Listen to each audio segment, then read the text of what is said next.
விஜய்க்காக என்ன வேணாலும் பண்ணுவோம். ஓட்டு விஜய்க்கு தான் இந்த தடவை போட போறோம். நான் ஓட்டு விஜய்க்கு போறேன். நீயும் ஓட்டு விஜய்க்கு போட்டுற. நீ மாற மாட்டேன். யாருக்கு? நம்ம ஜெயலலிதா அம்மா தான். நானும் ஜெயலலிதா அம்மாக்கெல்லாம் இந்த வாட்டி போடாத, இந்த வாட்டி விஜய்க்கு போடு.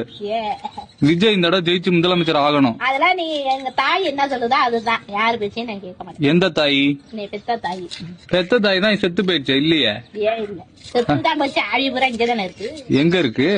என் மேலதான் இருக்கு. உன் மேல இருக்கா ஆவி? அப்ப யாராச்சும் வீட்டுக்கு வந்தாங்கன்னா பயமுறுத்தி விடு ஆவிய விட்டு. விஜய்க்கு போடுத்தா ஓட்டு. நீ போட. விஜய்க்கு போடுறியா இல்லையா? நான் போட மாட்டேன். ஏன் போடலாம்? அவ்வளவுதான். எங்க அம்மா என்ன கட்சா அதுதான் நான் இருப்பேன்.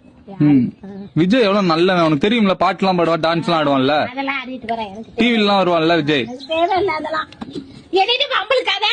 ஒரு ஓட்டுக்கு 10 பவுன், ஒரு ரேஷன் கார்டுக்கு ஒரு வீடு, ஒரு வீட்டுக்கு ஒரு காரு, எல்லாமே விஜய் அறிவிச்சிருக்கான்.